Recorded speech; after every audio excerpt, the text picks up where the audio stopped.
had a chance to hopefully have a bit of a break, transition into a slightly different cadence for these meetings where maybe everything doesn't feel quite as on fire. And so I hope with that, we can breathe into these conversations a little bit more perspective and continue with the grace that everybody brought to our previous conversations. I'm also, like many of us, in West Seattle and feeling a bit like a vampire sitting in my basement. The sun was shining directly on me and I felt like I was melting, or I didn't really know what to do. And so I've actually put some cardboard up over my window because after all this rain, I can't handle the direct sunlight. So I've gone full native or full vampire or something like that. I'm not sure which. Maybe they're synonymous.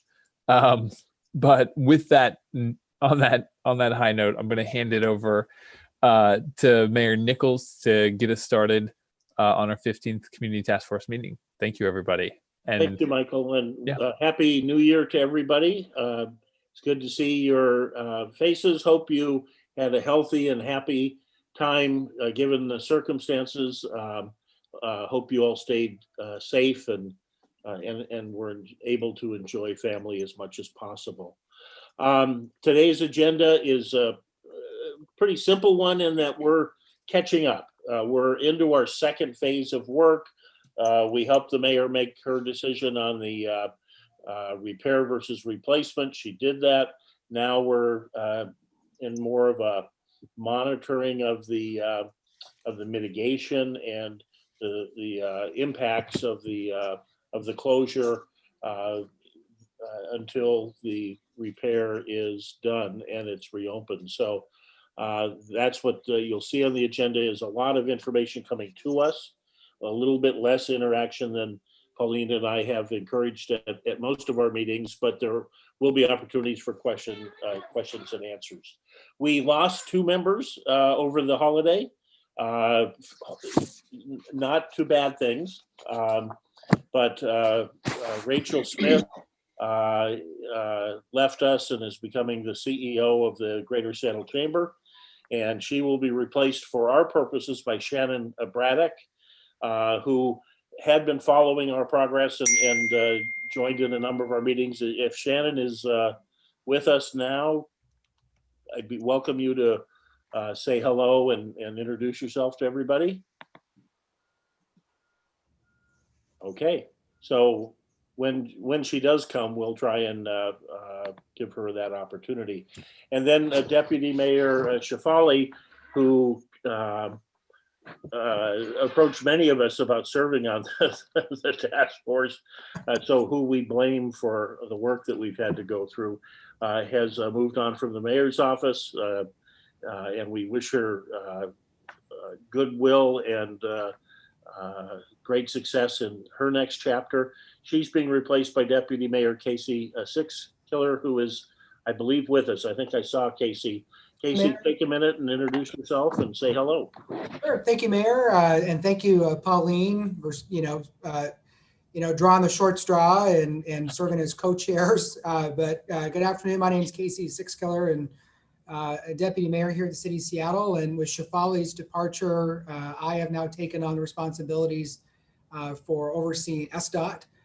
So in addition to that, here at the city, I also oversee parks and both of our utilities and most of our internal and day-to-day operations. Thankfully, I don't oversee SPD and Seattle Fire, but all the other sort of components of city government is what I work on a day-to-day basis. I'm delighted to join, to step into the work on transportation. I worked with Mayor Nichols many years ago on transportation and infrastructure issues. I have a background in that, having worked on in that field when I worked in Washington, D.C. in both the House and the Senate and for Senator Murray. So, used to going and trying to get money for bridges and other infrastructure investments and transit around Seattle and the region. So it feels a little bit like a homecoming. Coming in and joining at a time when we have such a major piece of our infrastructure closed is an interesting time to step into this. But again, I really appreciate both you, Mayor Nichols, and Paulina for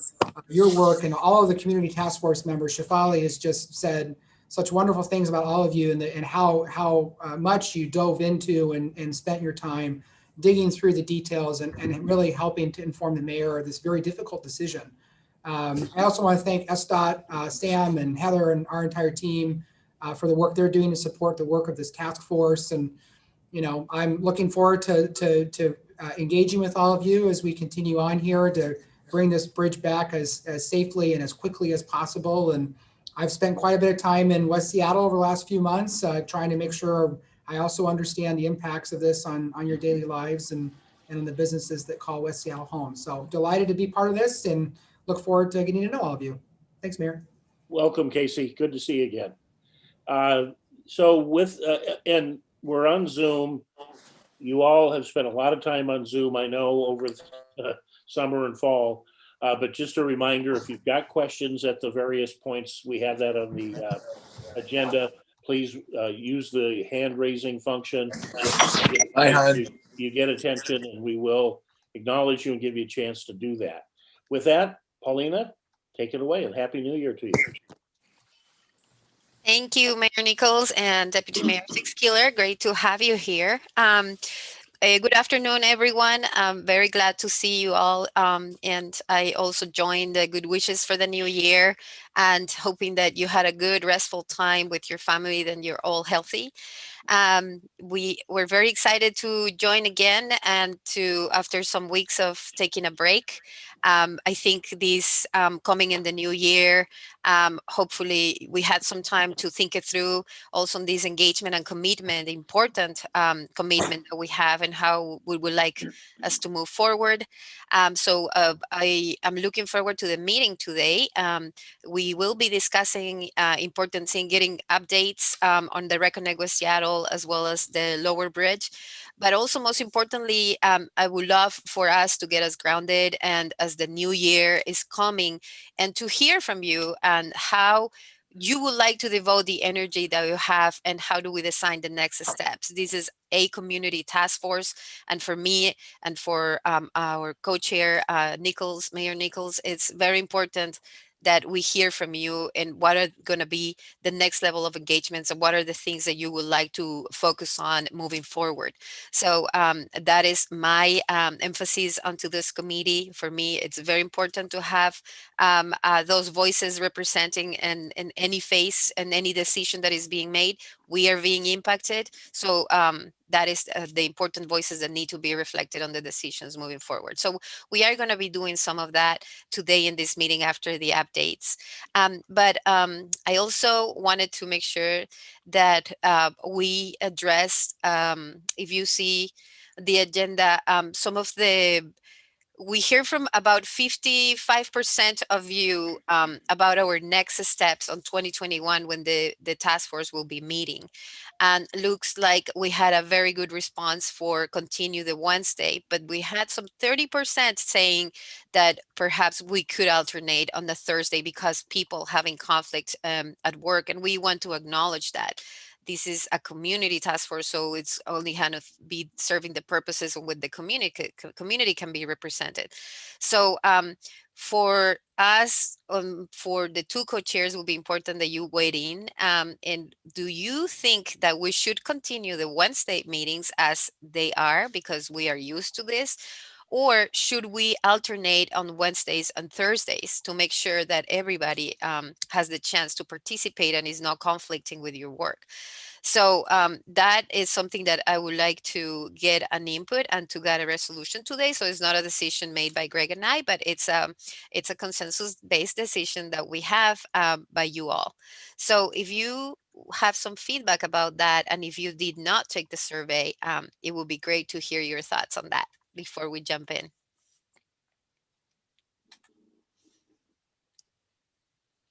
Anybody?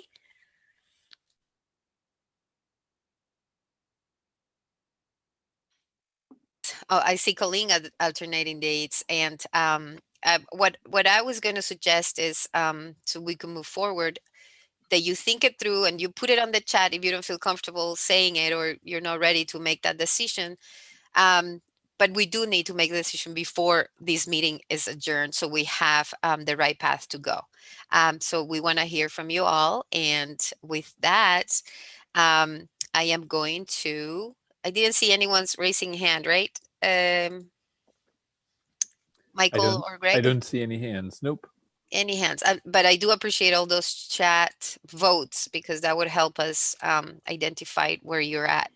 And then you can also email Greg and I, and we will let you know what was the majority decided. But just wanted to thank you for those of you who took the time to vote in that survey, and that we want to hear from those who didn't, so we can make a decision. Otherwise, we're going to make a decision for you. Just very quickly, Paulina, we have Yes. a hand raised from Marcy Carpenter.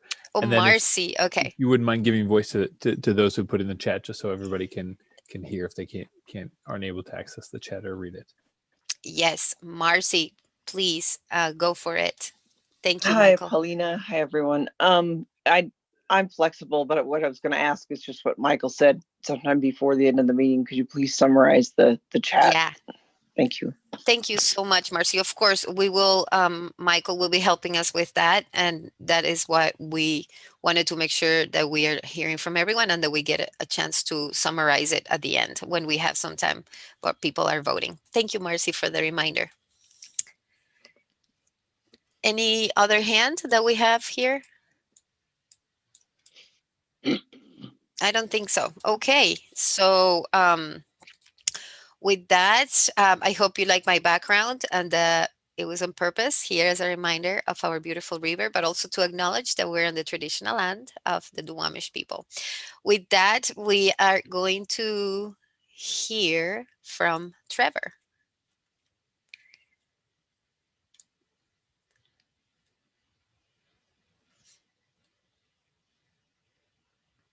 Trevor Partarp, I'm sorry, from the Recognegua, Seattle. It's going to join us now.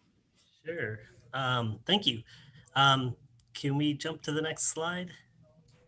And Trevor, can you take 5 seconds and introduce yourself to everybody, please? Sure. I'm Trevor Partap, and I'm a new addition to the SDOT West Seattle Bridge team, joining as the crew liaison and traffic engineer for the project. So I officially started in late November. So just wanted to take this opportunity to kind of get to know this team and present a little bit of the data that we have and, learn more about what you guys are looking for in the future. So that's me in a nutshell there. And I'll just jump in real quick here. So as you're probably aware, we monitor the roadway network in the city of Seattle, and we're paying close attention to the bridges and detour routes associated with the closure of the West Seattle High Bridge. On this slide, I wanted to highlight the 3 bridges and how they work together to facilitate travel to and from West Seattle. So on the top, you'll see the top graph, you'll see the traffic volumes for the Spokane Street Swing Bridge, followed by the South Park Bridge in the middle and the First Avenue South Bridge on the bottom. You'll also notice some vertical dashed lines that highlight larger changes in traffic volumes on one bridge or another at a particular point in time. So for example, line 8 represents the start of SPD enforcement on the low bridge in early April. So traffic on the Swing Bridge decreased, and the other 2 bridges increased to take up that volume there. Line B, the governor initially eased the COVID restrictions. So traffic on all 3 bridges actually increased. With line C, the low bridge was open to all traffic in the overnight hours. So daily traffic on the low bridge increased and traffic on the South Park Bridge decreased while First Avenue South remained about the same. Line D, the new COVID restrictions were introduced just before the holidays. So traffic on all 3 bridges decreased again. And line E, the end of the Thanksgiving holiday, basically traffic ended up bumping up a little bit as we got into December again. I expect during the next update, we'll show a further decrease in volumes on the low bridge with the introduction of photo enforcement this week. But again, all this data will be available to you all at the link at the bottom of the slide there. And actually, when you go to this link, you'll actually be able to hover over the various lines on the graph and actually get more specific details about that data point, like the date and the exact volume. So that might be interesting to you guys. Can we go to the next slide, please? So these charts are very similar to the previous one, but this represents transit and bicycling data. So you'll note that the gray lines represent the 2019 data and the green lines represent the 2020. So this is very much as you would expect it with for transit ridership on both buses, which is the top graph, and the water taxi boardings, which is the middle graph. When COVID hit, the ridership just dropped and pretty much stayed consistently low through the remainder of 2020. On the bottom graph with the bike counter, you'll note that the 2020 volumes follow similar trends, while a little bit lower than 2019. But there's one interesting little note in September. You'll see that the bike volume stayed low for consistently for about a week, and what we attributed that to is the smoke from the forest fires coming into the area. So people choosing not to ride their bikes. So we'll continue to monitor these travel patterns with our partner agencies as COVID restrictions ease and look for ways of keeping travel into and out of West Seattle as efficient as possible. Can we go to the next slide, please? All right, so here I want to highlight some of the changes that we've made at the West Marginal Way and Highland Park Way intersection, which I think Sarah covered a couple meetings ago, but I'll just run through them again real quick. So we made some striping changes to the westbound approach on Highland Park Way approaching West Marginal Way.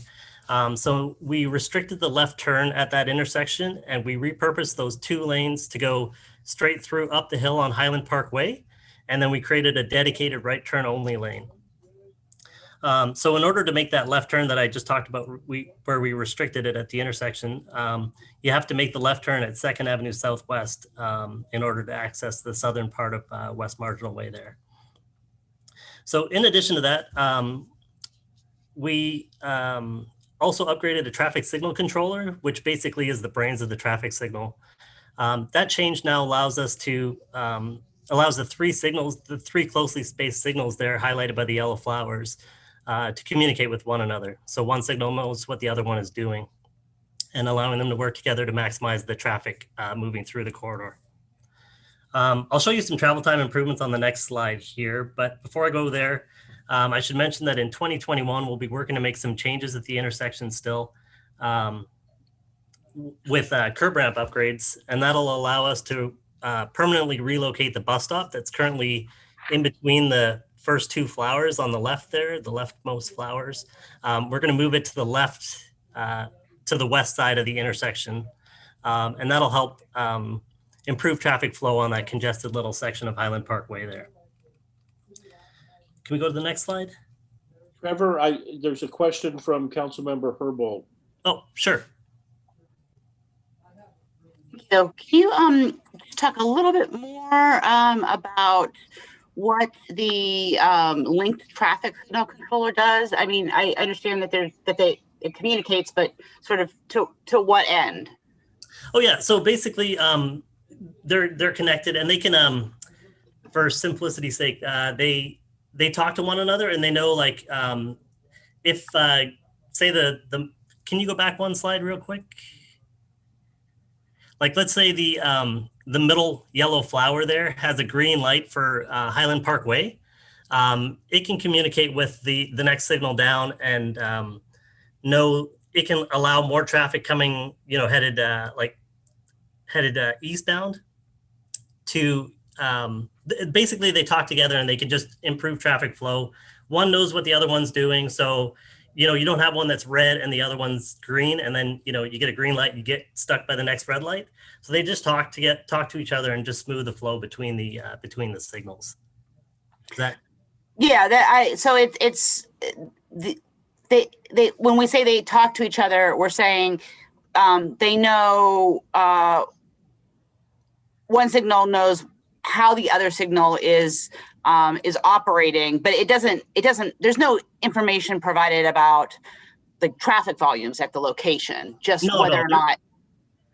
No, you're right. You got it. Thank you. Okay.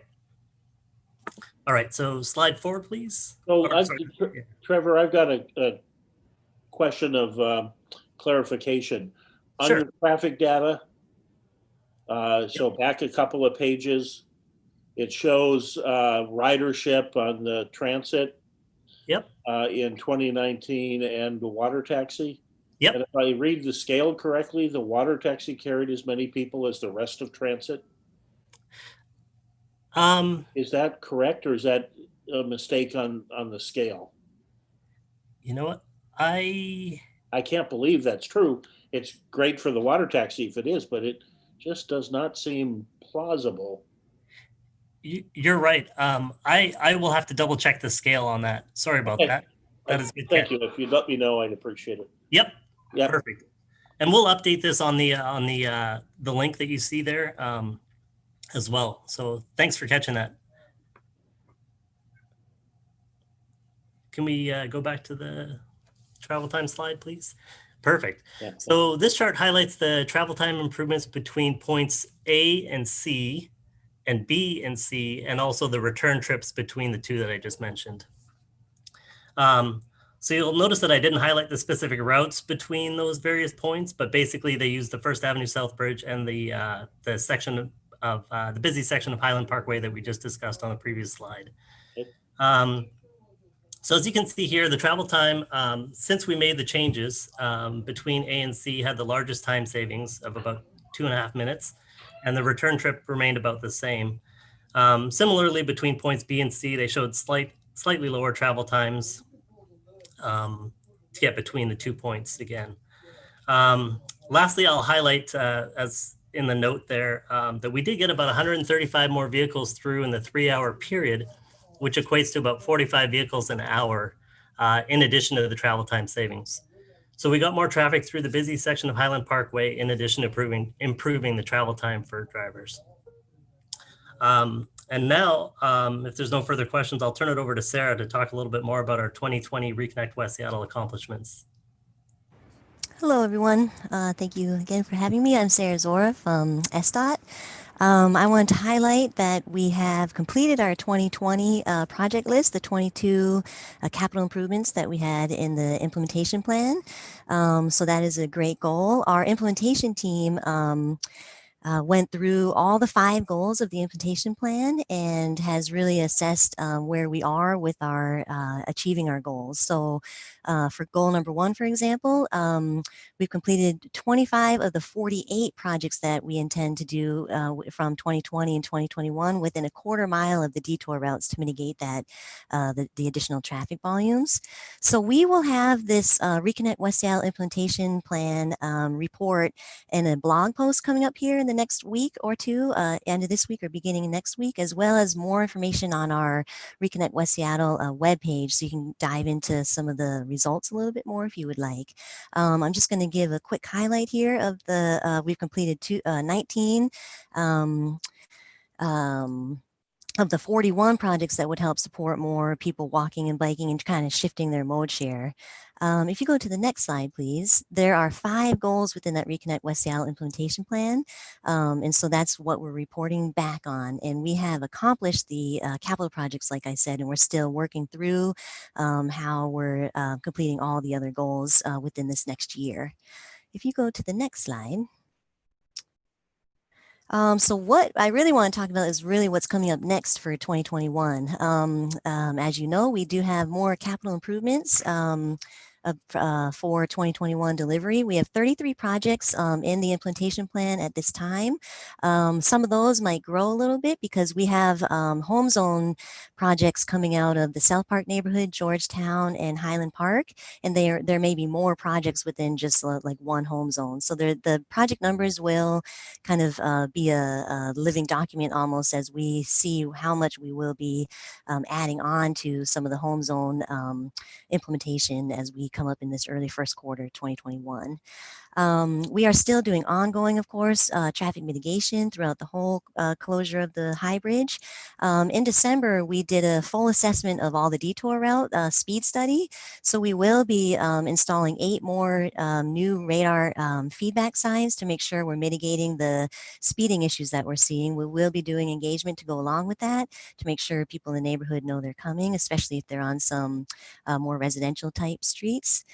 We also did a pavement assessment management of all the detour routes, just to make sure we can make sure they're flowing efficiently, not having really huge damage for all the number of vehicles using it. And we filled in already about 29 potholes in 2021, and then we'll have future work coming up where we have replacement concrete panels to do, and some more repaving in 2021. And like before, we'll give good community heads up on when that's coming. And again, our maintenance and operations division can do a really good job of trying to schedule that work outside of commuting hours and things like that. So there's some projects for traffic mitigation still upcoming, and we are continuously looking at all the major detour intersection and signal timing and things like that as we move forward. We've also been working really closely with King County Metro and kind of vetting a list of 11 transit spot improvement projects, and we're down to between 5 to 8. 5 projects are definitely going to be moving forward in 2021, and we're still assessing 3 other transit improvement projects. And we are still continuing to collect input. You know, anytime we get an email about an issue or an idea for mitigation to help solve some of the impacts people are feeling, we're tracking those. And so we're in the early part of Q1 2021, we're going to be looking at what would be coming up in 2022 that would help address some of the community's concerns as well. I did want to highlight that just as a reminder that we have our project dashboard that's online, and you can check out what those 33 projects that are coming up here in 2021 are looking like. If you go to the next page, please. And Sarah, I'm just going to take a quick second because we do have a bit of a chat going on here, and I just want to okay, go ahead, Michael. Put it to voice so that everybody can be a part of that conversation. And so just backing up, and Matt Ball, I'm not sure if you're able to come off of mute and share, but Deb Barker just asked a question going back to one of the slides Trevor shared about the very squiggly lines as it relates to bike counts, asking why are they so squiggly, and what might account for a day-to-day variation. So Matt, do you want to share a little bit of your reflection real briefly, on that? A big part of what we're seeing here is because the number of trips is a lower number. The variation is a little bit more pronounced. You don't have as much averaging. Sarah decided to ride today. I decided not to. We've averaged each other out. But the other thing is you have a lot more impact from weather events on cycling choices, both in commute and in recreational trips. So you do tend to see a little bit more variation in that than you do in other modes. That variation, as you can see, is kind of consistent from year to year, that level of variation. When you do look at a particular outlier, you can see there was a storm. This was the January snowstorm we had, or this was the September bad air quality that you had. So you can look at some individual chunks where the deviation has a change in trend for a period of time, but it's just a number that tends to be a lot bouncier. Thank you, Matt. Sorry, this is Trevor. It also bounces a little bit because of the weekends. The weekends, every week you'll have a lower volume typically on the weekends than on the weekdays. So it just is a little bit more spiky like that. Thank you, Matt and Trevor. And then Councilmember Herbold had a question asking, going back to project counts, are these unduplicated counts of projects, or are the same projects represented under different goals? And Sarah, maybe you can break that down a little bit and then follow that by addressing a question Paulina had with regard to sharing a form for everybody. Thank you. Yep, that's a really good question, Councilmember Herbold. So an example for you would be the South Cloverdale street safety improvements, which was adding the radar feedback signs on South Cloverdale. We did say that would be part of the community goal for reaching and listening to the community, because it was an original community request to help mitigate the speeds on the detour routes in South Park. It also kind of meets our mode shift goal to really encourage slow speeds and make sure people have the opportunity to try modes if people are traveling at a slower speed. And then it does mitigate our traffic impacts too, to make sure that we are very visible about following the rules of the road along that. So there are some projects within the implementation plan that do cover multiple goals for sure.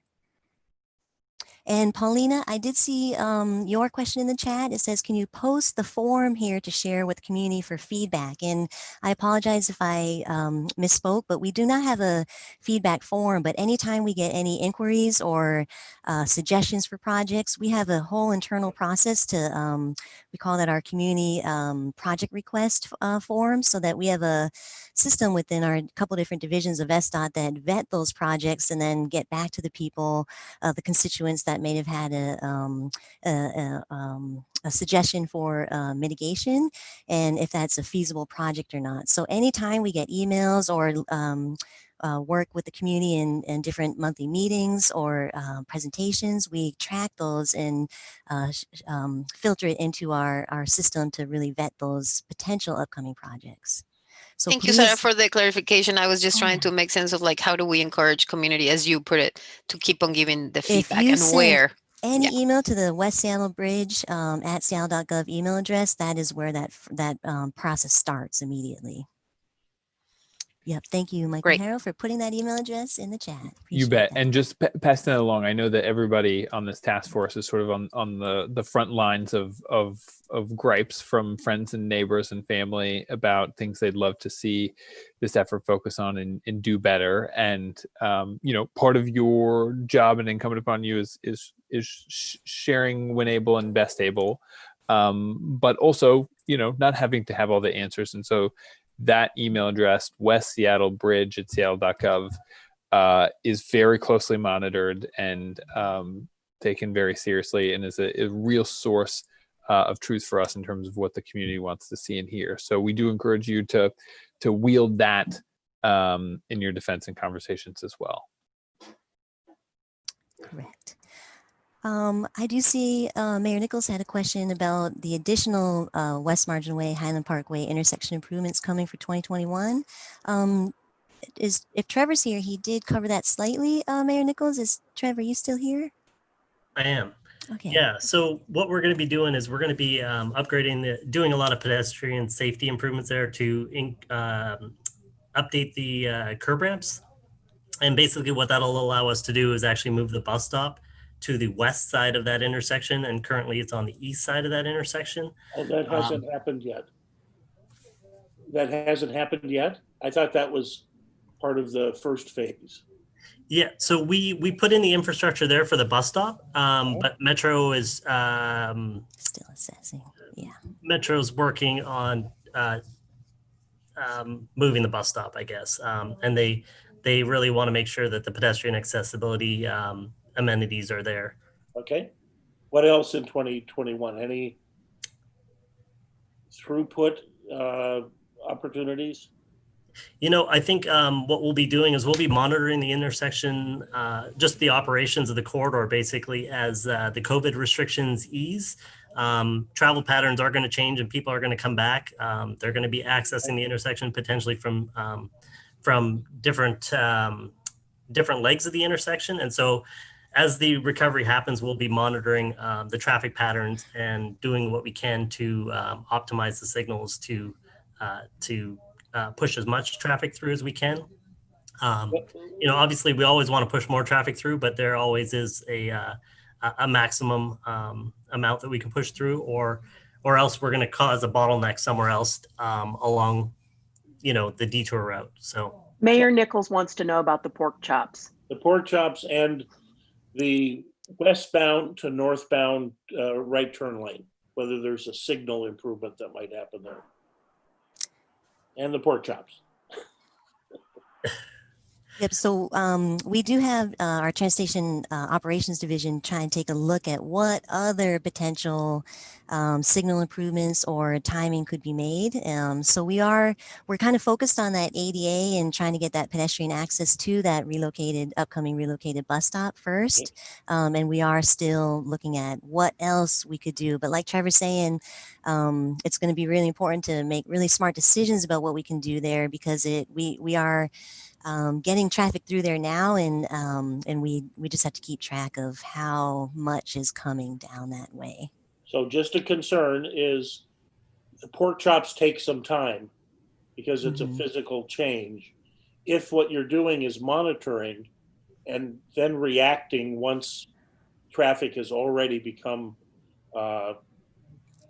overflowing, what we will be doing is pushing that traffic into the neighborhoods and have a gap in how long it will take to do the pork chop thing.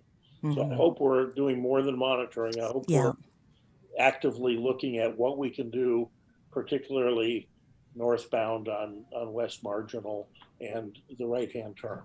Right. I don't want us to be reactive once the problem has already become intolerable. Oh, definitely. Yep. Okay, thank you. I see a couple of other questions, Deb, and then Marcy. Hi there. So the West Seattle blog, which covers all the traffic cameras going on in West Seattle, love the West Seattle blog, they're reporting that some of the cameras are off or misaligned. What's the situation at the Highland Park Way, West Marginal Way intersection on traffic cameras? Is that SDOT's responsibility? Yep, for sure.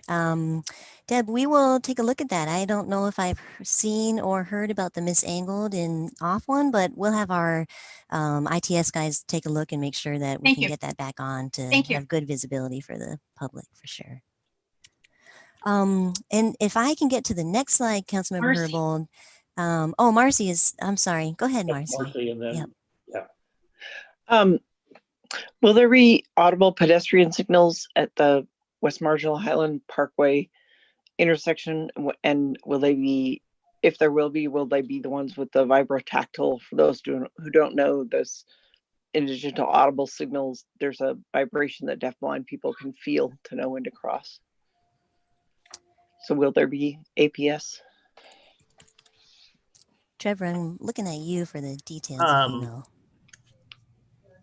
Yeah, that I'm actually not sure if that's part of the current project. I don't believe it is. We were looking at putting in the curb ramps, but we can take a look at that and consider that as an improvement. Yeah, if there's going to be a bus stop there and people using it, that's a huge intersection, and it would be a good place for APS. Marcy, that's a really good recommendation. Thank you. Okay, I see Councilmember Herbold's question about the lane reduction proposal. I'm going to get there on West Marginal on this next slide, slide 13, please. So what is next coming up on West Marginal Way? As you know, we will be building the pedestrian pathway and interim signal at the Duwamish Longhouse with the marked crosswalk across West Marginal Way for better pedestrian safety and access. The permanent one will be built in 2022. Right now, we are still looking at the southbound lanes on West Marginal Way and what we will do with that outside curb lane. We have a business survey going out right now. We're doing targeted outreach to especially businesses along the corridor to make sure we have good understanding of their needs and issues with how traffic has been changing and the volumes over there and speeds. We are going out on kind of a circuit for this month and into February. So we're going to the Seattle Freight Advisory Board next week, and then the Maritime Town Hall. We're going to be going to the West Seattle Transportation Coalition meeting. I think that's the 27th in my head. 28th, maybe Deb just voiced. 28th. Thank you. We have our community liaisons doing work through our Department of Neighborhoods to really make sure there's a wide range of people understanding what the proposals are for trying to reduce the impacts of the speeding and heavier traffic volumes that we see. A neighborhood mailer will be going out to a broader section of the community in West Seattle to make sure there's more range of people understanding what's going on. We will have Brad Topol come to the Community Task Force next month to make sure that you guys are very much in the know of where we are with our data analysis. And then we are planning on a virtual open house as well so that we can make sure more and more people can have a good understanding of what that decision-making process is, what the data is saying, and where we're kind of leading to. That is looking like it would be February 11th, so right after the Community Task Force meeting. So Councilmember Herbold, we are still in the engagement process on what we're going to be proposing and what the decision will be for that outside curb lane southbound on West Marginal Way. We're still looking at the northbound. You know, we had proposed the northbound freight only lane. We hadn't been moving forward with that, but we're still trying to work with the businesses adjacent to this corridor on other ways that we can help assist them getting access into and out of their businesses. So a lot more coming up in these next couple weeks and into the month of February for West Marginal Way to make sure we are getting the information out. I know that Deb Barker and Dan Austin were on a community task force corridor walk. And I didn't know if you had any opinions to share or anything to highlight from that walk. This is Dan Austin here at the West Seattle Chamber. The one kind of concern I had on that was the look at, and I understand the need for the bike lane, and I totally understand the safety piece there.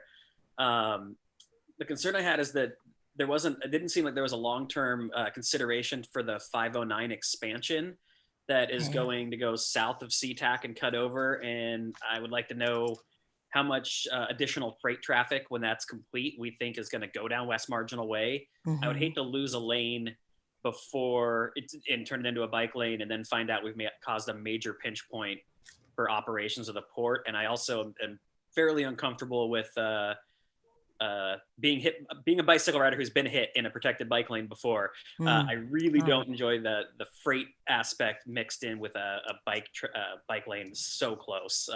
Large trucks do actually suck bikes into the side of them with air, and there's a concern on that part.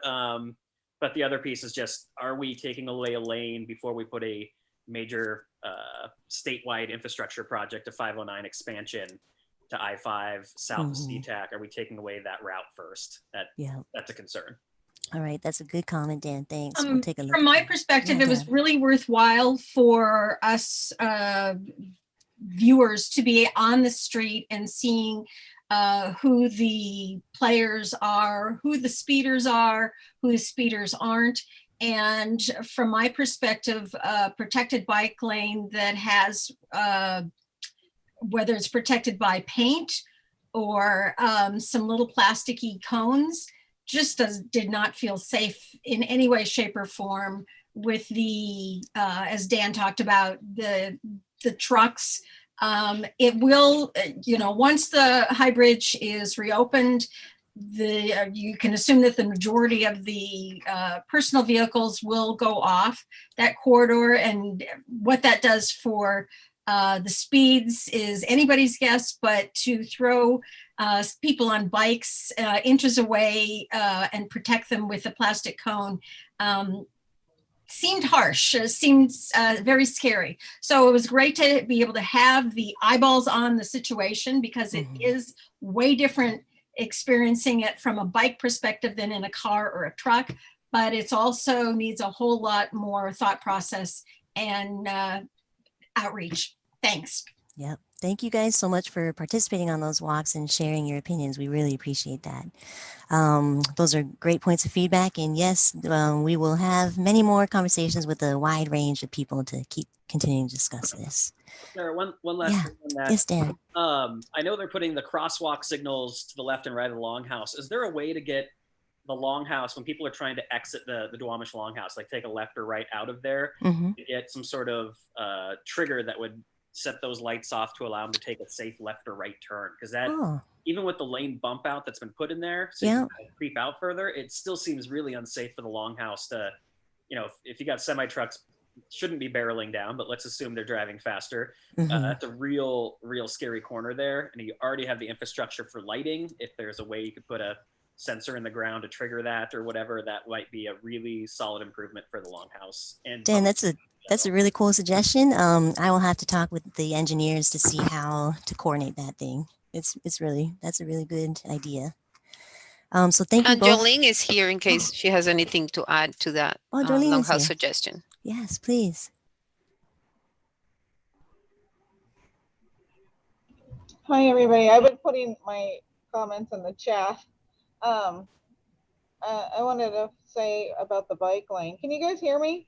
Yes. Okay.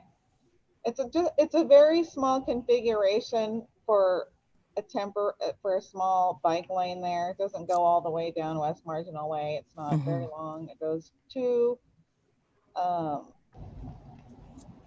it dovetails into the traffic revisions there. As you can already see, it goes from the existing signal just to the new one. It's not very long. I don't think it's going to be a concern. It shouldn't be as far. And then for the fella that was talking about having some kind of automatic activation for people coming in and out of the longhouse, it's a great idea, but it's something that needs to be taken up with Bradley Topol. Yep. As part of the consideration for the things that they are doing for the temporary pedestrian activated crosswalk. Correct, Jolene. Yep, we will message that back to Brad for sure. Thank you for making those comments. If I could go on to the next slide, please.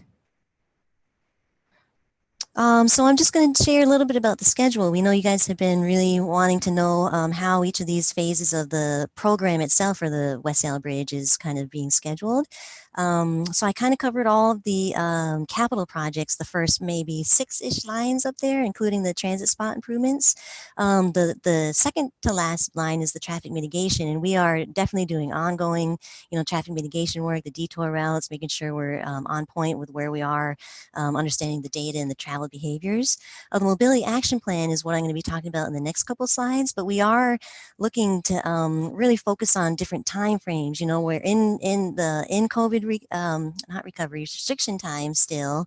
And so how are we really making sure we're investing in the right things at the right time? So we will be doing more of a racial equity analysis with the internal to SDOT to make sure we're reaching the right people and the right movements that people will need to make as COVID recovery starts happening here. And so we have some good timeframes in our head about how that's all going to kind of roll out. If you can go to the next slide, I can talk a little bit more about it. Next slide, please.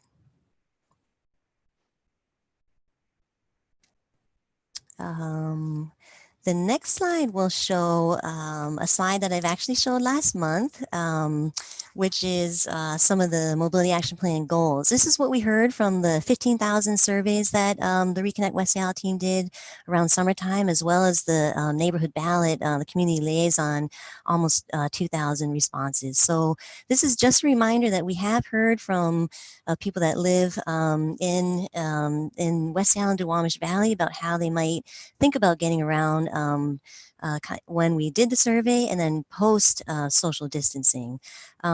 So there are some good mode share goals we're trying to achieve. And if you look at the the change of trips that we need, that kind of associates with the mode share goals. So there's a higher need for people to get out of their single occupancy vehicle to maintain that similar levels of travel across the Duwamish River come COVID recovery time for sure.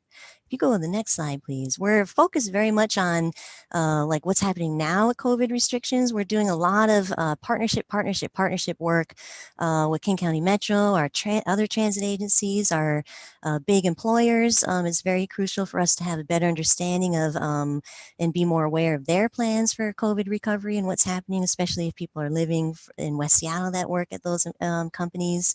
So working very hard with our partners to make sure we have a good sense of all the different investments that need to be made to help people get around in different ways.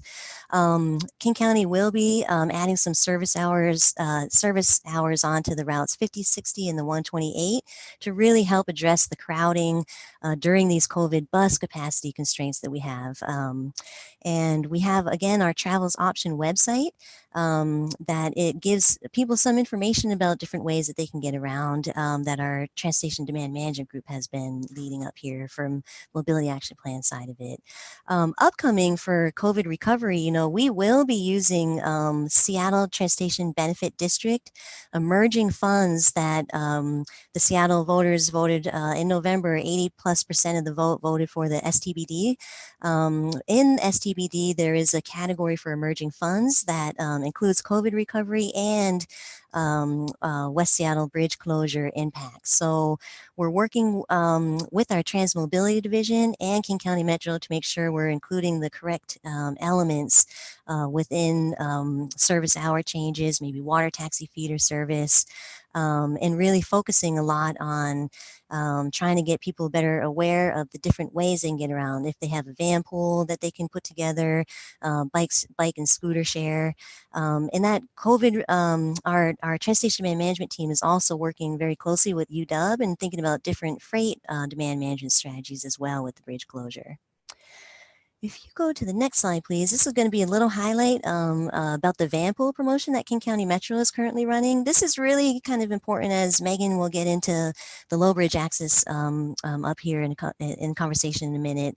You know, the low bridge van pools are allowed to access the low bridge at all hours. They would be an authorized user. So if you do have to get off the West Seattle area and into different ways to get across the Duwamish, and you have the capability to think about a van pool, that would be a really good solution to get yourself out of your SOV and still use that low bridge as an authorized user. So they have a promotion going on until March 31st.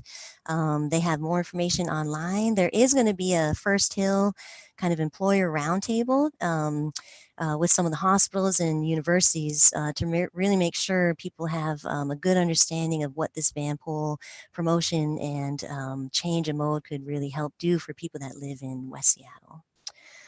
That is my last slide. I am opening up for any other questions if people have any. And if not, then I'm going to hand it off to Megan Shepard to talk about the low bridge access policy. Questions, and just anyone? to quickly Yep, acknowledge, so we stay on track, we got 5 minutes. Oh. So some time for Q&A, but also if folks feel their questions have been answered, we can carry that into the next section.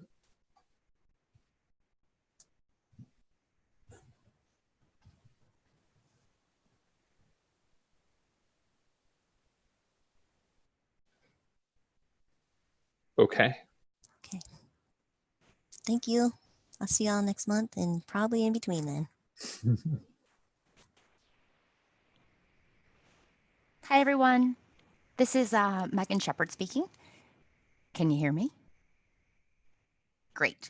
And I am here in my capacity today, not only as a member of the West Seattle Bridge team, but also as part of the team that's been working really closely with the Low Bridge Committee over the past few months. These folks include Dan Austin, Laura Radford, Bob Waters, Ken Bowden, Diane Sosney, and John Persack. We've taken to calling the Low Bridge, or the Lower Spokane Street Swing Bridge, as the little bridge that could, as its 2 lanes work harder than ever to connect West Seattle with surrounding communities and surrounding businesses. In addition to the task force members that have been meeting on the Low Bridge, we also have a couple of other representatives who are bringing in perspectives that we don't have on the committee. So that of medical centers and medical patients, and employer shuttles and private school buses. And then we also have, partnership and involvement from our other agency partners. And a lot of those folks are here on the call today.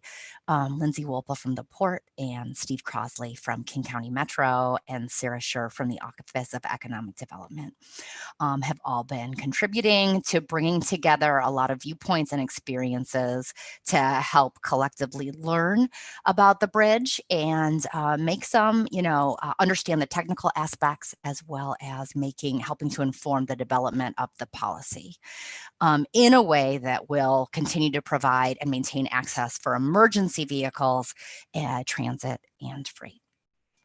So we last spoke to all of you on the community task force, the wider task force, in July or August. And since then, and that's when the Low Bridge Access Committee was formed.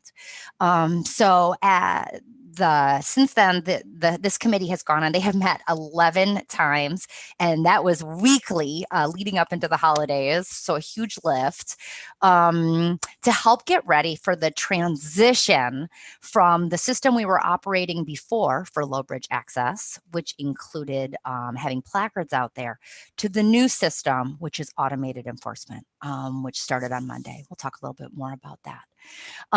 So at that time, when we last spoke, the committee was formed. You all had recommended that everyone be allowed to use the low bridge between 9 p.m. and 5 p.m., which continues to be the case, and to prioritize emergency vehicles, transit, and freight during the day with limited access for a small number of users who did have placards.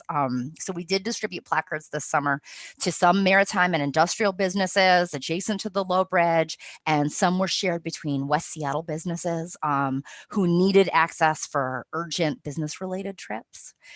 In our time together, what we've really done is drilled down deeply into the capacity calculations for how many vehicles the bridge can carry.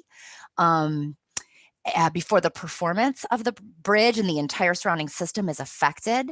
The committee input has helped to shape our understanding of the different user groups that have access to the bridge and define some user group criteria for that, and then help to shape a public education campaign. So as I go through this, I really want to encourage our task force members that are on the committee that are here today to chime in, to interrupt, or to raise your hand, and feel free to expand on what I'm sharing or add any of your thoughts, ideas, and concerns as we go along. Thanks, guys.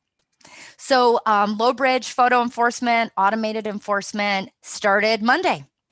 And we really want people to know that this is happening and that they can receive a $75 citation each time their vehicle crosses the bridge, unless they are pre-authorized to use the low bridge on trips that happen between 5 a.m. and 9 p.m. So we created a digital ad campaign to raise awareness of those fines and discourage people from driving over the bridge.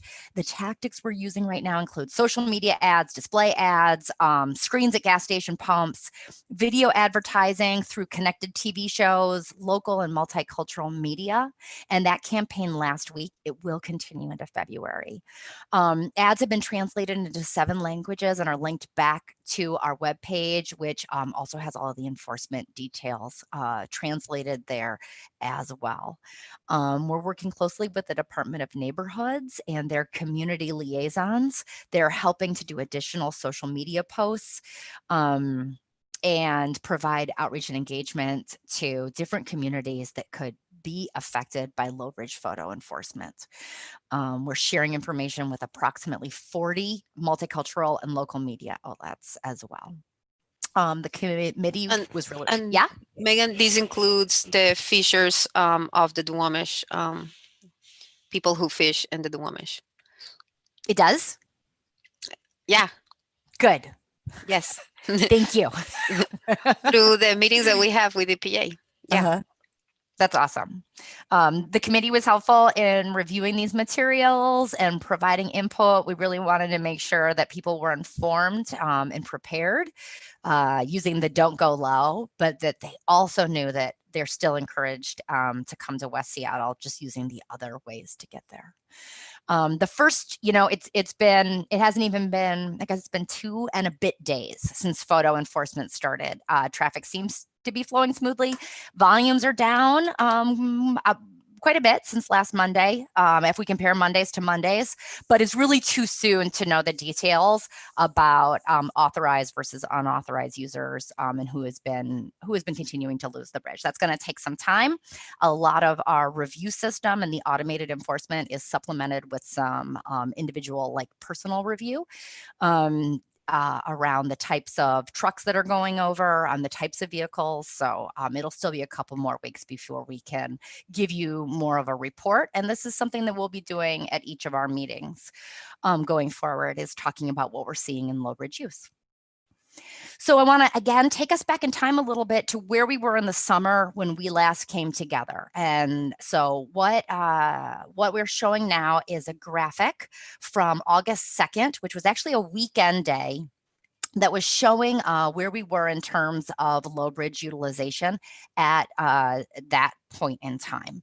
So there's an orange bar showing eastbound trips. There's a blue bar showing westbound trips. And then a threshold, a dotted green bar that's shown at about 400 trips per hour. And we had early on arrived at that as a capacity calculation. At SDOT, somewhere between 400 and 500 vehicles per hour. If we could keep the number of trips below that, then we thought we would be able to maintain access for emergency vehicles, which is the top priority for using the low bridge. So that's where we were before we started our work together with the committee. Now with the committee, we at SDOT have continued to study the low bridge. And one of the really interesting things is using data from historic bridge openings. We have been able to refine our understanding of the relationship between traffic volumes in the whole corridor and the speed at which the corridor is able to recover from events like bridge openings. Basically, every time the bridge, goes up, it takes time once it comes back down for the system to begin moving again. And those bridge openings really, really have a big impact on the network. So that's an area in which our understanding has grown. At the same time that we've been looking back, let's see how low these are. We've also been looking forward. And there are a couple things, obviously, as we look into the future. There is COVID recovery and our expectations about how that will continue to increase travel volumes into the future. But more concretely is the phased reopening of the Port of Seattle Northwest Seaport Alliance's Terminal 5, which is served by the Low Bridge. And that phased reopening happens this year in 2021, with construction beginning in April, and then the initial terminal operations beginning in June, and then beginning to increase in the truck volumes going to T5 and coming from T5, increasing in the future as well as the build out is completed. So we're going to have a lot more trucks crossing the Low Bridge beginning this summer. And we really want to plan and prepare for that so that we have the space available when those higher truck volumes begin. There will also be a lot more longshore workers, who are another group that has had access to the Low Bridge because of how they're dispatched, and they'll be working at that terminal, and they'll have access to the Low Bridge as well. So we know that we've got higher volumes coming, and we want to reserve space for that critical freight function there. So what we've learned from looking into the future and looking into the past is driving us, our data-driven expectations about capacity on the Low Bridge. And the main takeaways are that bridge openings are lower in the morning, but we've got high truck volumes. So that's what when we think about the morning, those are how those two factors intersect there. In the midday, we have both higher truck volumes, freight volumes, and we've got more frequent bridge openings. And then in the afternoon, during the heaviest traffic times, we have lower freight volumes and frequent bridge openings. So each one of those time periods are a little different and are characterized differently, and they all inform how we think about capacity and our understanding of how many vehicles can be on the Low Bridge.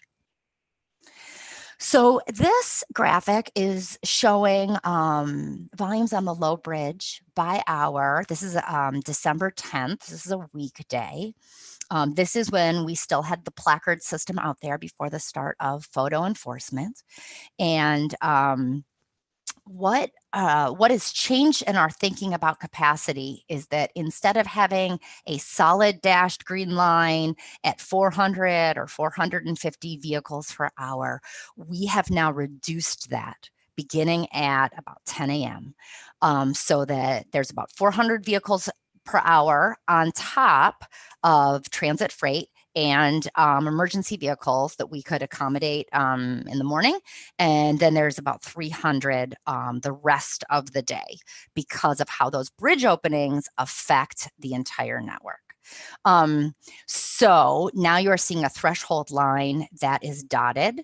And, we really learned a lot about the bridge openings by graphing the amount of time it took for the system to recover every time the bridge opens. So it really is a data-driven understanding there about capacity. So what these two tables is now showing is sort of like where we are in terms of our planning at this particular point in time for the distribution of the corridor capacity on the Low Bridge under automated enforcement. So the blue lines show what we are planning for predicted freight, transit, and emergency vehicles in 2021 with the opening of Terminal 5. And then the green dashed line represents the updated corridor capacity informed by our understanding of bridge openings. And so the distance, the space in between the blue and the dotted green line is the amount of capacity that we can distribute to other users. And I'd really like to point out how constrained this is in the midday, right around 10 a.m. It's really constrained. So we're really, really concerned about that particular time of day on the bridge. And we'll be looking at that really, really closely as we start to see how the bridge is used in the future. So where this brings us to is where we are today on our access policy for the Low Bridge with the start of automated enforcement. We are taking a very conservative approach right now to allowing additional use, and that amount of additional use is currently pinpointed at 450 additional trips daily. So for January, for this month, the 450 additional trips daily are distributed between West Seattle businesses, maritime and industrial users that are proximate to the Low Bridge, government vehicles, and the International Longshore and Warehouse Union workers in anticipation of the reopening of Terminal 5. We are going to monitor really, really closely. We're going to look at how trips are distributed throughout the day, going back to that concern about that midday pinch, to understand where there are opportunities and where there are constraints. And so by starting conservatively, we're in the best position right now to be able to make data-driven decisions about providing access, with the hope that we'll be able to expand to additional users and that we will not have to revoke or restrict. But all of that will really be dependent on how the Low Bridge is used. So this slide just talks a bit about the types of vehicles that are allowed to use the bridge right now. So emergency vehicles, transit vehicles, which include King County Metro buses, paratransit and school buses, freight vehicles over 10,000 gross vehicle weight rated. Just kind of go right next to them. You want it that close? I think so, because which are very large vehicles, employer shuttles, though we don't have any that are currently operating on the Low Bridge, van pools. I think we have about 11, and my Metro friends can update me. Many of them are serving hospital workers who are headed to First Hill. And I just want to point back to Sarah's earlier note about King County Metro's current van pool promotion. Pre-authorized vehicles, and then all personal vehicles at night from 9 p.m. to 5 a.m. daily.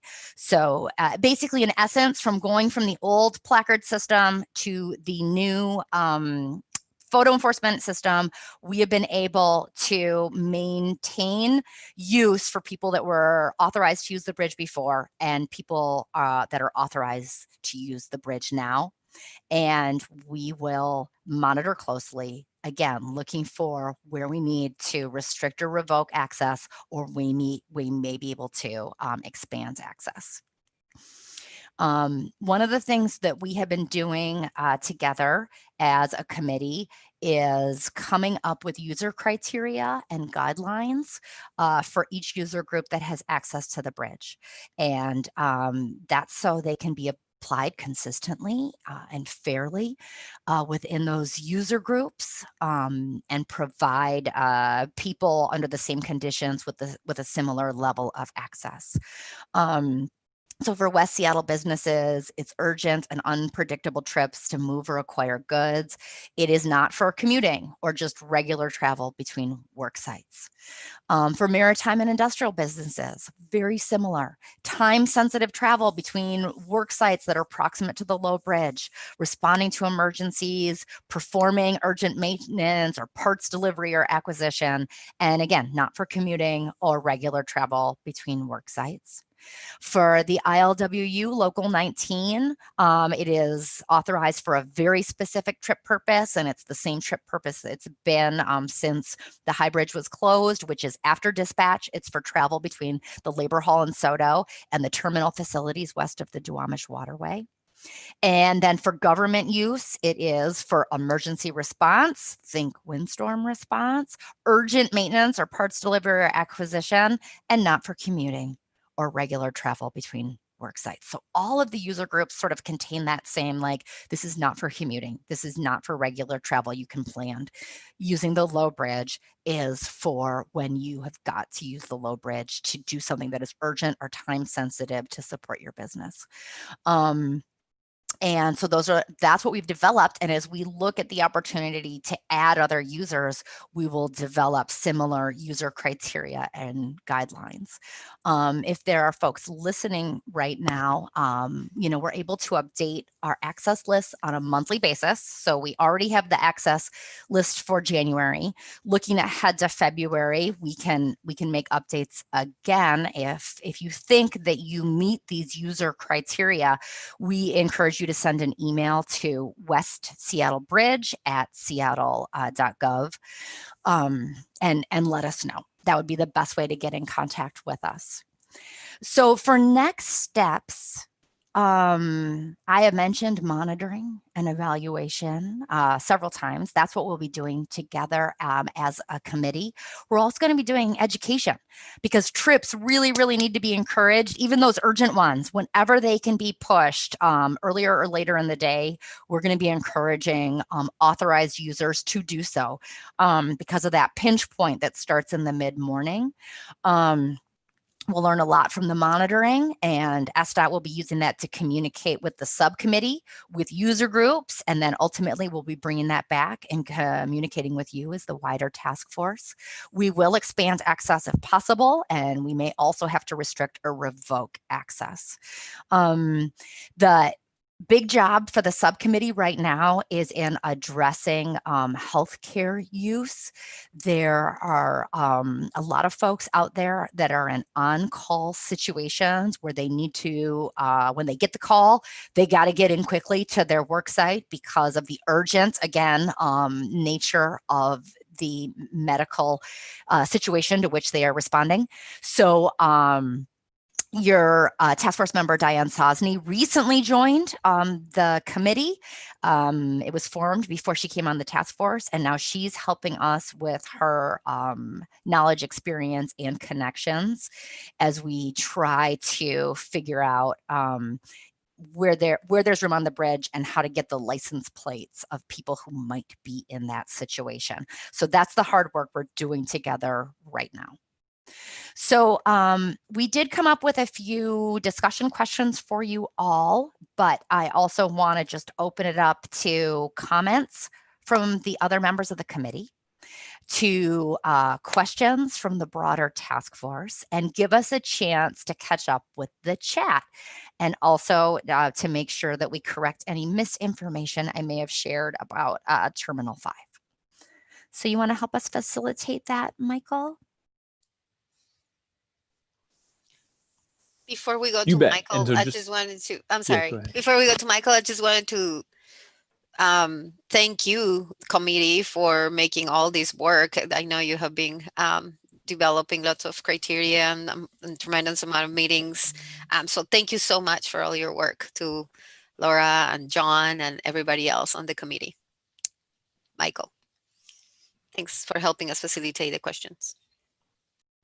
You bet. And so backing up a bit before some of these slides on user groups, but the turning on the automated enforcement, Megan, there's some question about where the fees go that are collected as a result of automated enforcement. So I don't know if people want to dive down that rabbit hole, but we can go there, and then I'll highlight a few others that have come up in the chat.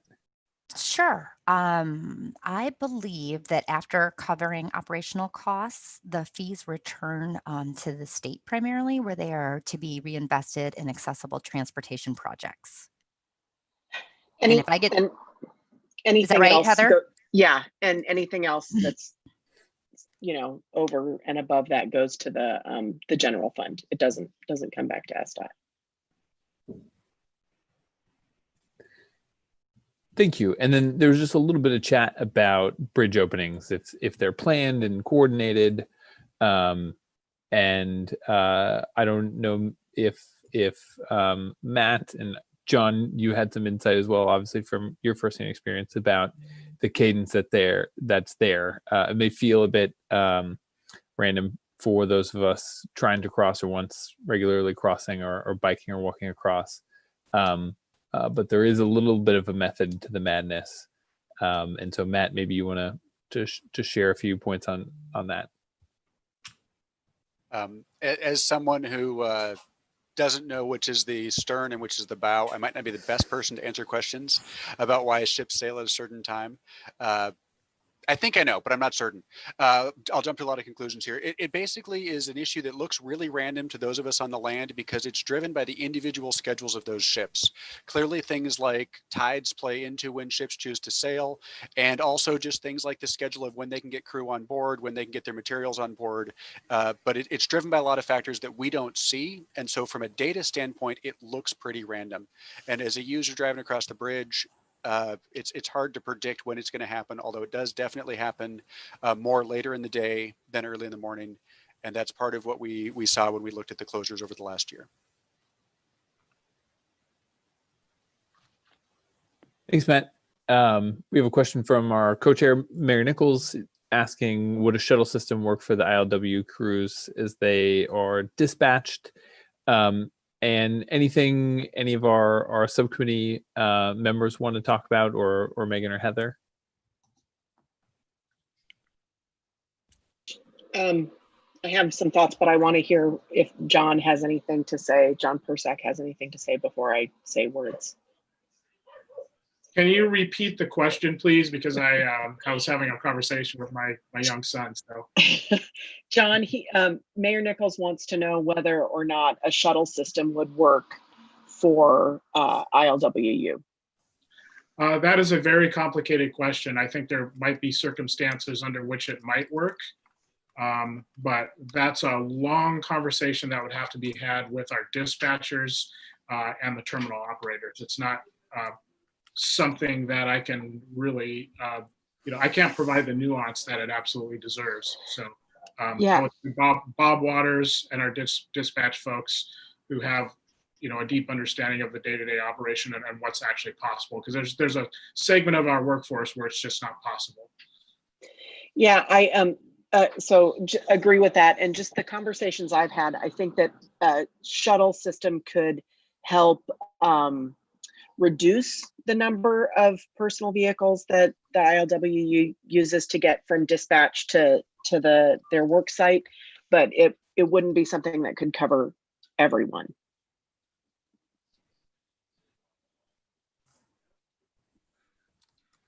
Thanks, Heather. And then Ann Higuera has a great question, and hopefully Megan and others can add a little bit of nuance around this along the lines of conversations we've had, saying how quickly will people get the citations? I'm thinking about someone who doesn't understand for whatever reason, and they find themselves traipsing across the bridge.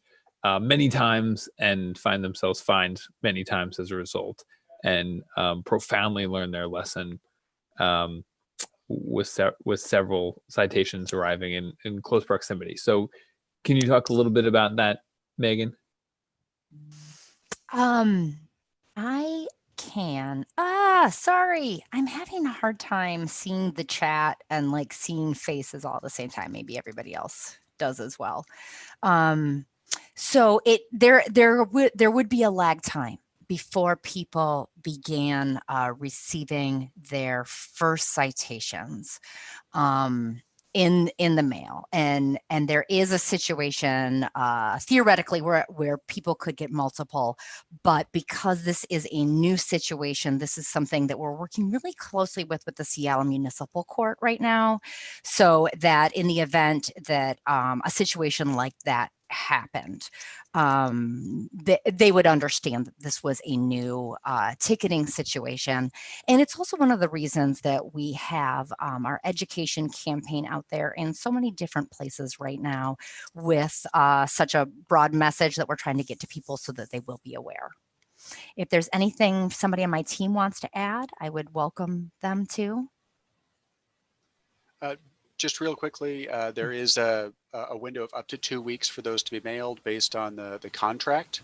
But obviously, part of that is getting the verification done to make sure that the ticket gets issued to the owner of the right vehicle and that it is a vehicle that's not authorized. The vendor, as well as SDOT, would love to have that turned around more quickly. So we're hoping that 2 weeks is an outside window and that we can make it tighter than that. But it's one of those things where we're really dependent on the messaging we've gotten out to people, and the fact that the process is essentially the same restriction as we've been having for the last several months. So it hopefully is not a surprise to folks that that is a restricted bridge.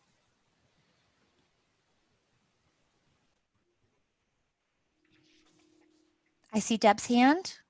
I just want to share that I got if this is the same system that's used on the Highway 99 tolling, yes, no? No, it is not. Okay, because this is SDOT, but ours is not. They're WSDOT, and they use a transponder system that uses it's a whole different. So it's not the good to vendor. Go. No, it is not okay. the good to go. Mm-hmm. I had an experience with good to go that I was going to share about toll bill dispute form that's on the back of the charges, but maybe that doesn't apply. They do have, at least good to go does have a process, but there is that definite lag time.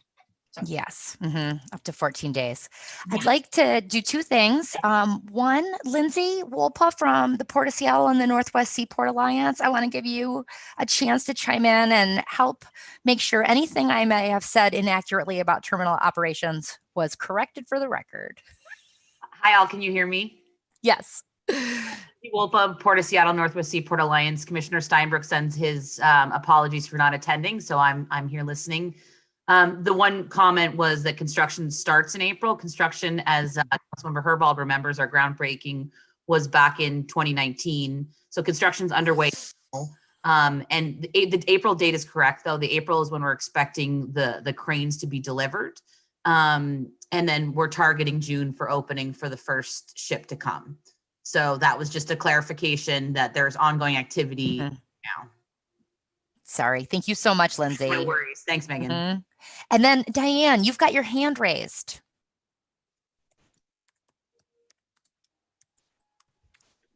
Thanks, Megan.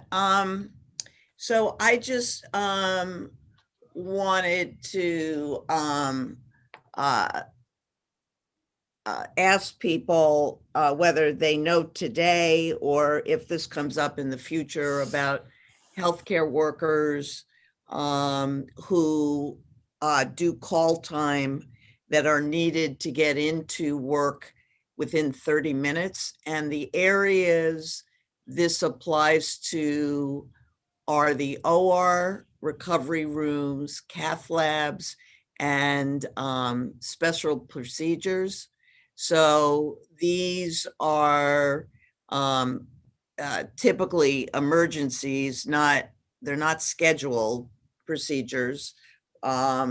that can be really life-threatening, and people who are on call have to be available by contract to be in within a 30-minute window. What we talked about on the committee, we're trying to figure out who that universe is. They're typically evening, weekends, evening, nights, weekends. So some of them, just by nature of the hours, will fall between 9 and 5, or at least their outbound trip will fall within that. And then on weekends, it's 24 round the clock. And so I've seen some people have shared emails with me of people who are affected. And if anybody else has further information on that, glad to hear it. Thank you. Thank you, Diane. Yep, it's definitely important users, and challenging for us all to figure out how to know who that would be. Dan or Laura or John, do you guys have anything that you'd like to add or share with the group about what you've learned or what you're concerned about as we move ahead? Well, I just raised my hand, and I just want to thank SDOT for all the work on this project. It was complicated, and it was, high emotion. I go back to, that one meeting that we had, and I just want to tell you how much we appreciate all the really frank conversations and the ability for the West Seattle businesses to move across the bridge. I can tell you right now, they're all terrified to actually drive across the low bridge, just because they want to be thoughtful and make sure that freight and everybody has enough room. So I've received more calls with, so I can really use the low bridge because I'm going to go do this. I'm like, yeah, you can go do that and use the low bridge. That's okay. They're like, okay, I'll do that. So obviously people are grateful / terrified to use the low bridge. So I think SDOT, you've done your job just perfectly. So thank you so much. It's really just been a lifesaver to be able to use the low bridge and have that peace of mind that if we need to run across to Seattle, we can pop across the bridge and not get caught up in traffic, which would, eventually financially get the businesses obviously caught up too. So anyway, thank you. I really appreciate it. Yeah, I just want to chime in with Laura on that. I think effectively between the Chamber and the Junction Association and SDOT, the fear of whatever you believe in has been put into people to not abuse the passes.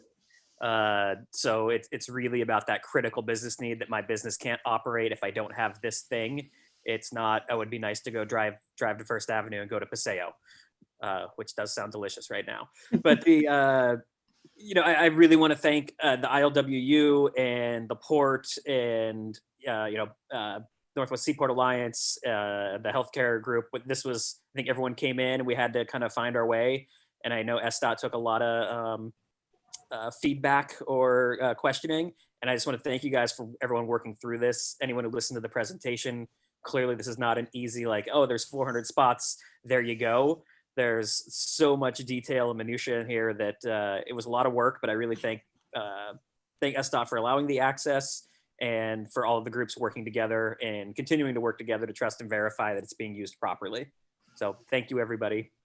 It was a heck of 11 meetings already, and we've got more on the books. So it's gonna be a lot of work. Thank you, Laura and Dan. You guys are a pleasure to work with. I see that King County Council Member Joe McDermott has his hand raised. Good afternoon. Thank you. I recognize the investments we're making for business and commerce and people being able to keep their contractual obligations, and there's value to all that. Has there been conversation about people, about individuals using the bridge for scheduled and vital appointments? Perhaps cancer patients going to regular chemotherapy or radiation appointments. So we're affecting residents of West Seattle as well. Yes, thank you for that question. And those people receiving life-saving medical treatment is absolutely a user group we have been talking about. In the lead up to the start of photo enforcement, we found that it took a lot of our time together to really work through the capacity calculations and put in place the kinds of measures that would allow us just to transition folks that were able to use the bridge under the old system to the new system. Healthcare workers are really the next nut that we're trying to crack together before us, and figuring out how to operationalize those folks responding to an on-call situation, and then folks receiving life-saving medical treatment continues to be like next as well. And that's one of the reasons we added a member to our task force who's a member to our committee, is not on the task force, but who has that connection and relationships to the medical institutions to help us figure out what those user group criteria would be. So that is a body of work we are continuing to do, but we are not done with it yet. We've worked hard to crack the nut on longshore port workers, West Seattle businesses needing emergency supplies. I hope we do the hard work to crack the nut for individuals seeking emergency and life-saving health treatments as well. That we are looking at people and not just the commerce elements of this. That's very important to me. Yes, I hear you, Council Member. Thank you. Councilman McDermott, one of the things that we had talked about several times, and I think I don't know if I just disappeared. Might be You're helpful. there. I'm here. Good, thanks. Is maybe some sort of King County Metro Express access buses to First Hill, or those, maybe not for folks with cancer treatment because of immune system, but overall general patient health.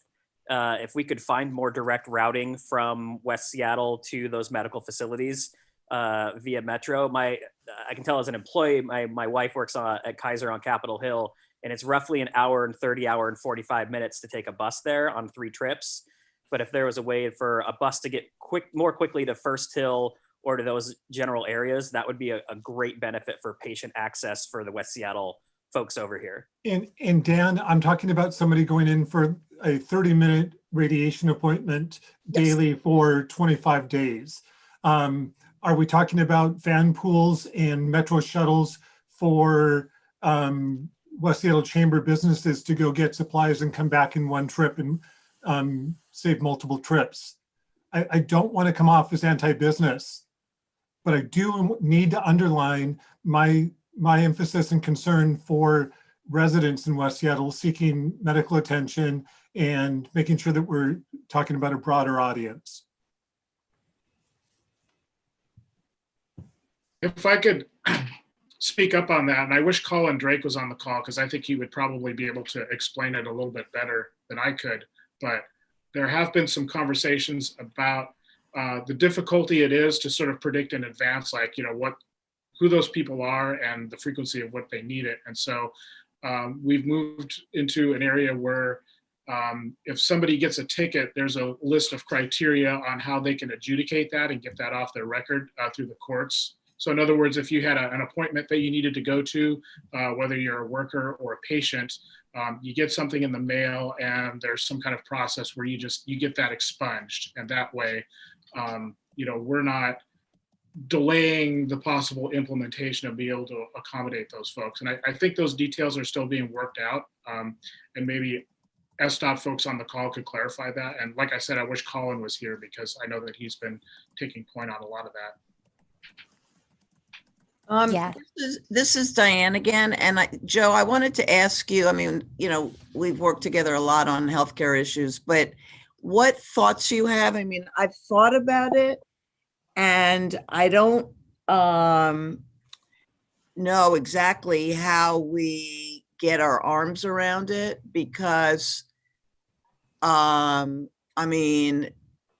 we have no sense of how many people would fit into that category. I'm very familiar of the 5 days a week, Monday through Friday, radiation treatment for cancer patients, 25 treatments, 5 weeks, 6 weeks, 7 weeks, or whatever, or chemo.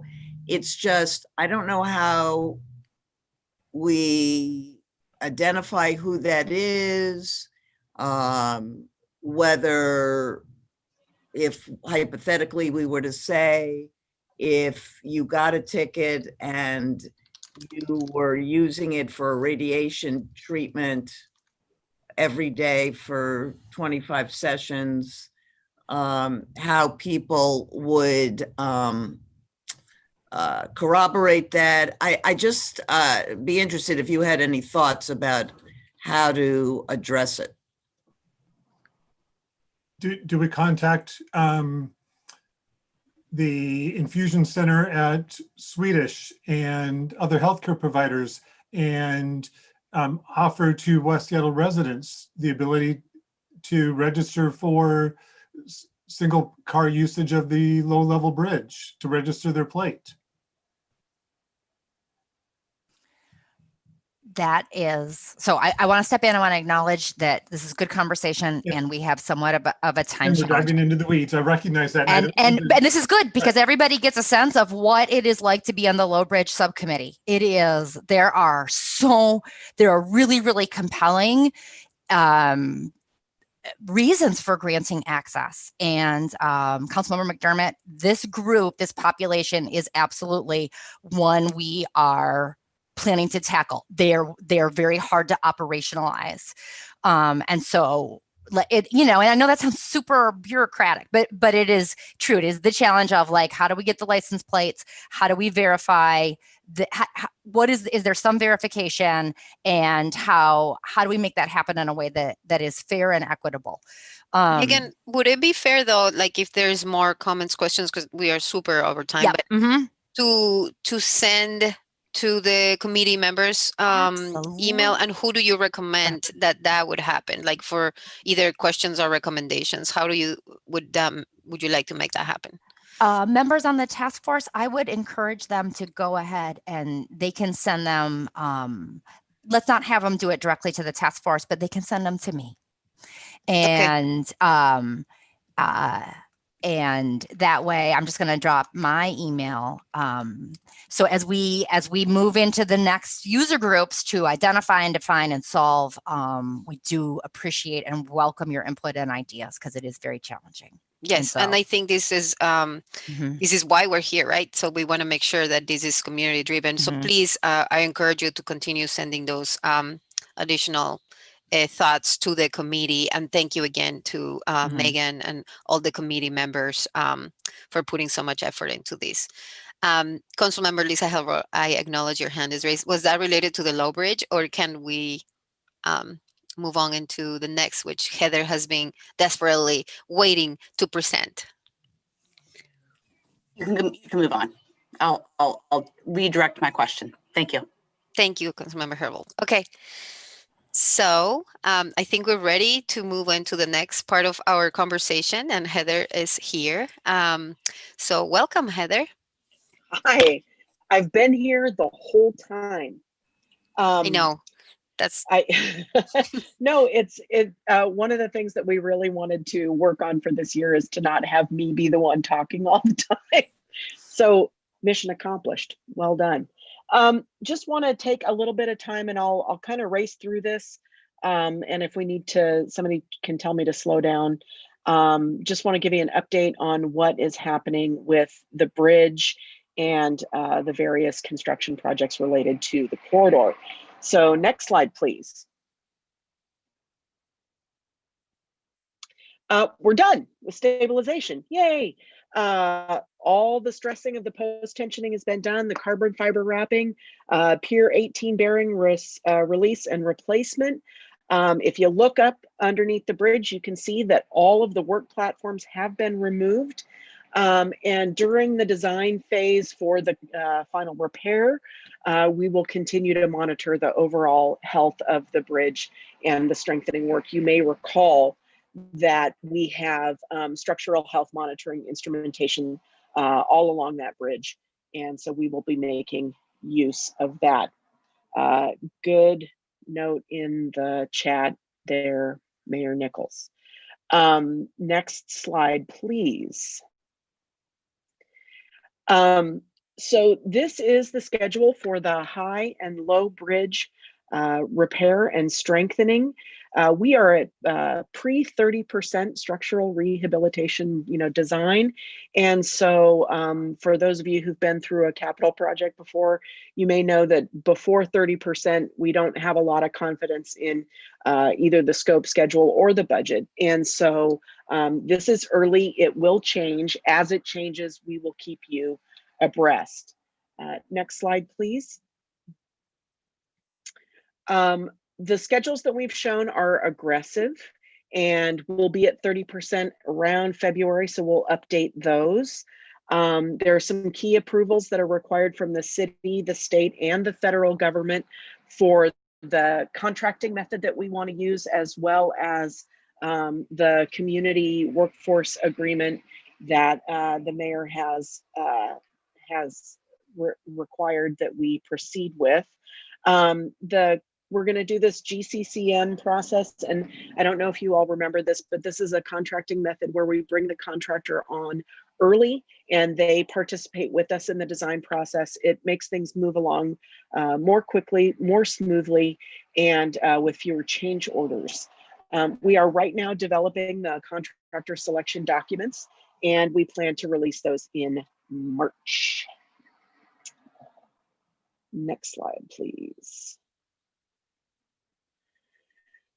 So we have spent a lot of time talking about the little bridge that could. No one here needs to be lectured about how important the Southwest Spokane Street Swing Bridge is to all of us. There are some things, though, that we need to do to keep it in good working order so it can serve us in the future. We need to do some structural rehabilitation, which we learned about last year. We need to do some control system upgrades and also maintenance on the bridge's hydraulic drive systems. Those are the cylinders that allow it to rotate. I'll talk a little bit in more detail about all of that. Next slide, please. So this is one drawing that shows all of the projects that are going to happen. The controls and communications lines is in orange, the lift cylinders is in purple, and the blue shows the structural rehabilitation.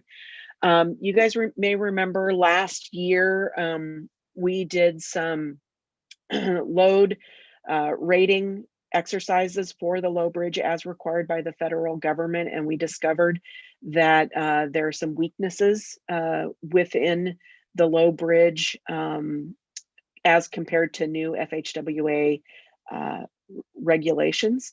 So we need to do some preventative improvements. We have thus far been managing that administratively with a lower speed limit, as well as preventing some over-legal loads from using the bridge. But in order to meet our commitment to FHWA, we need to make those structural rehabilitation improvements before 2022. The work will be like the high bridge structural rehabilitation with carbon fiber wrapping and post-tensioning, and it will be part of the same contract as the high bridge structural rehabilitation project. So it'll be a single contract for both of those high and low bridge rehab projects. Next slide, please. The low bridge controls project. This is one we knew we needed to replace and upgrade the fiber that connects the bridge to the tower that controls it. And right now, all of those wires are up on the bridge, the high bridge. And so when all of this happened with the high bridge, we were like, hey, maybe we shouldn't attach those wires to the high bridge. Maybe we should do a directional drill project and put them underneath the channel. Those control systems are critical, and they are not at this point redundant. And so it is tremendously important that we get in there and fix that. If we can't fix it, we have to leave the bridge open to marine traffic. So that seems like a really bad idea. Next slide, please. So like I said, this is a little drawing that shows you the communications right now go from one side of the bridge up and over the high bridge and then down to the other side. After we're done, they will go underneath the Duwamish waterway in a little tube. Next slide, please. The lift cylinders, I don't know if anybody's had a chance to go and be on the low bridge when it opens. My newfound love of bicycle commuting has given me the opportunity to see that a couple of times. There are these giant hydraulic cylinders that are in on either side of the bridge that lift up and rotate the swing bridge. So the west cylinder was replaced with a spare in 2018. The east cylinder is going to be replaced in 2021. And we're exploring the option of a redesign that I will discuss as soon as I can see what the words are.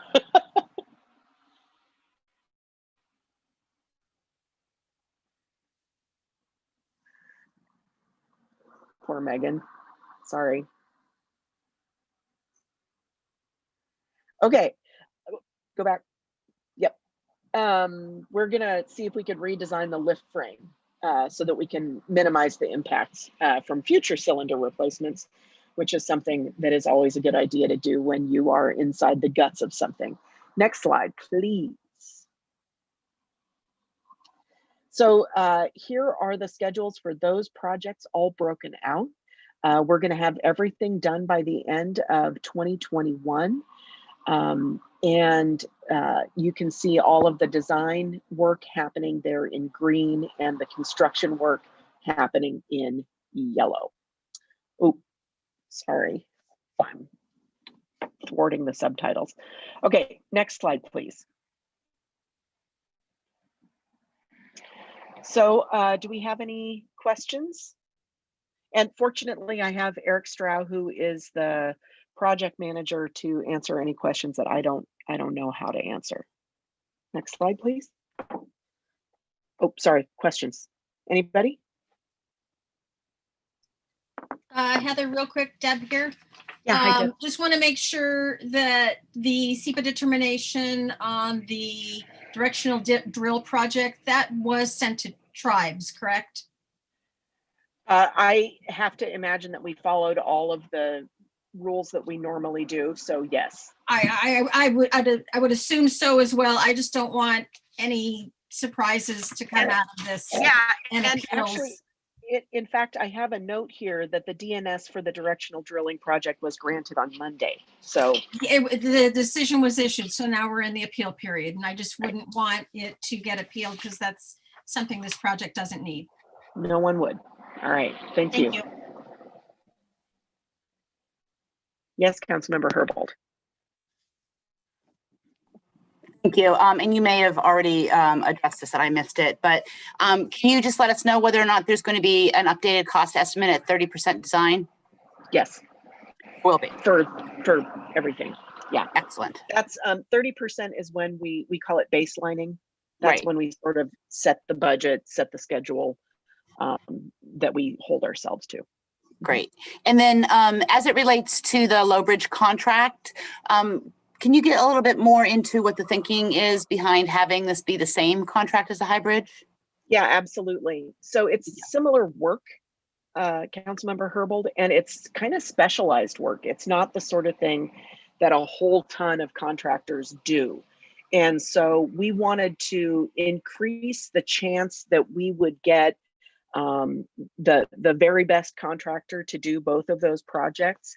And there are also some mobilization benefits from having the same contractor. So it could end up saving us maybe time and maybe money. So, and since we're doing a competitive process for this, we just wanted to make sure that we were opening it up in the right way.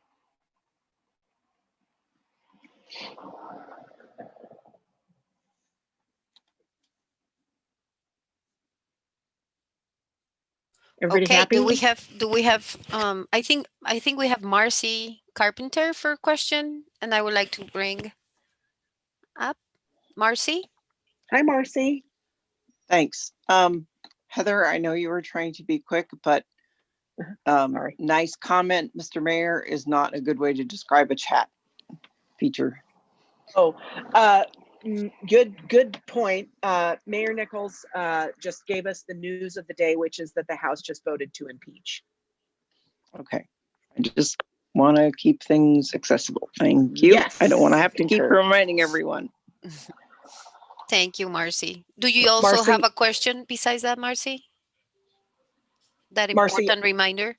I actually thought about you in that if it had been related to the topic at hand, I would have read it out loud. I don't have another question, and it doesn't matter if it's related. Fair enough. Don't refer to something and not describe it. Fair enough. Thank you. And I think Councilmember Herbal already, we went to the question, or you have an additional one? My apologies. Okay. Lower hand. Gotcha. Okay. And then as far as the chat, I think we're good. Have we covered all the questions, reading it out loud? And yes, the copy of the slides were sent to you, and you should have it on your email, but let us know if you need to see the slideshows one more time for those of you who couldn't find the information that Heather was describing. Okay. Co-chair.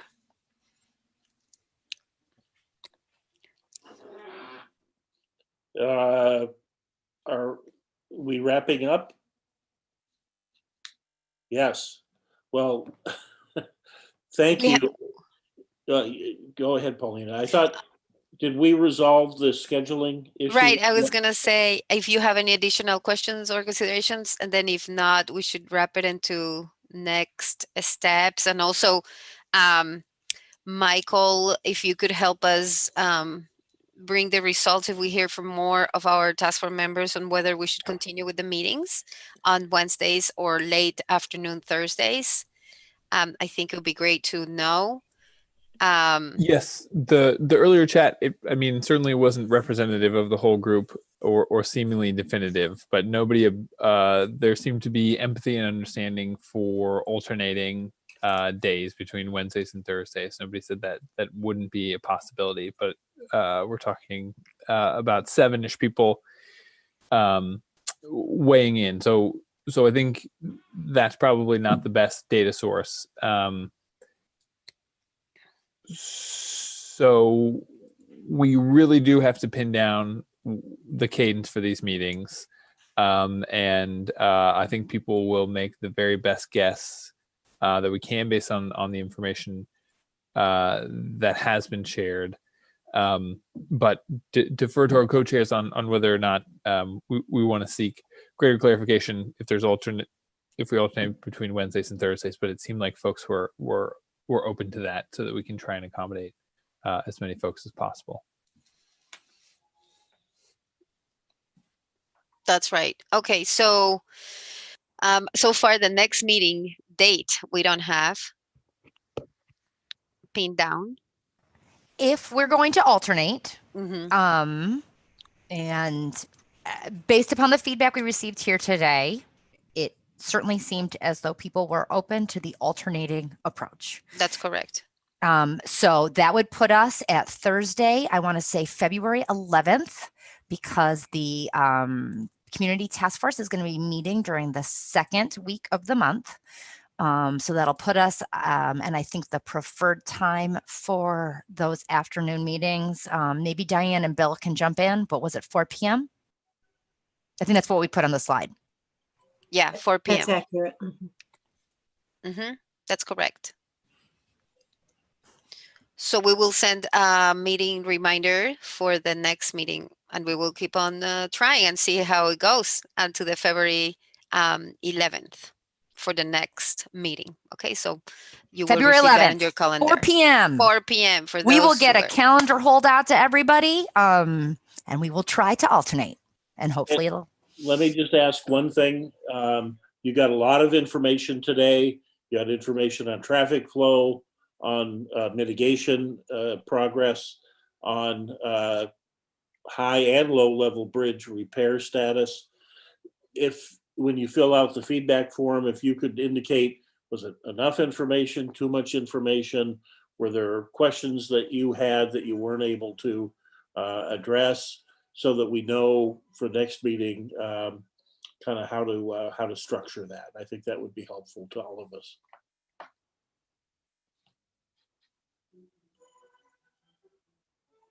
And thank you all. I know at least a few of us who are political junkies were just a little less focused with what was going on nationally, but we had very good participation and very good attendance today. So thank you all very, very much. Despite the larger world around us, we got through this in good shape.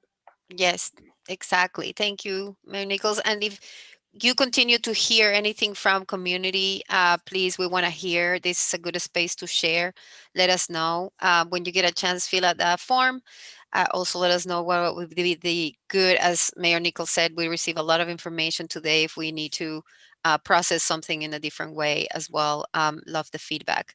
And I hope you all have looks like a dry afternoon and safe, and that we continue to see what is happening to our country as we can concentrate after this meeting on that. Thank you everyone for being here and for all the presenters, committee members, and all. See you in the February 11th, if not sooner. Thanks, everybody. Thank you all.